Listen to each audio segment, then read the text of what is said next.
நம்ம பங்கு போகிற உறவுகளை மட்டும் ரொம்ப தள்ளி தூக்கிட்டு ஆடுவோம், ரொம்ப பாசம் காட்டுவோம். அம்மா அப்பாவை பங்கு போடுவோம், அவங்க மேலேயும் பாசம் காட்டுவோம். ஃப்ரெண்ட்ஸ் மேலேயும் பங்கு போடுவோம், அவங்க மேலேயும் ரொம்ப பாசம் காட்டுவோம்.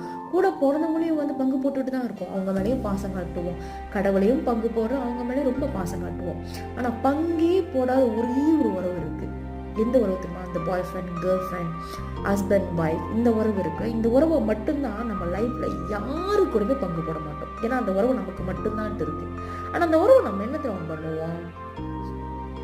அலட்சியம் பண்ணுவோம், கண்டுக்க மாட்டோம், ஹியூமிலேட் பண்ணுவோம், மட்டம் தட்டுவோம், அப்ரிஷியேட் பண்ண மாட்டோம், அவங்ககிட்ட பொய் பேசுவோம், ஏமாத்துவோம், எல்லாத்தையும் பண்ணுவோம். ஏன் தெரியுமா? ஏன்னா அந்த உறவு நம்மளை மட்டும்தான் நம்பி இருக்கு, அதுக்கும் ஆப்ஷன் கிடையாதுன்ற திமிருனால. இதே அவங்களுக்கும் நிறைய ஆப்ஷன் இருந்துச்சு வச்சுக்கோங்களேன், அதுக்கப்புறம் அவங்களே நம்ம வேல்யூ பண்ண ஆரம்பிச்சிடும். நம்ம ஒழுங்காக வேல்யூ பண்ணனாக்கா அவங்க வேற திட்டு போயிடுவாங்கன்னு.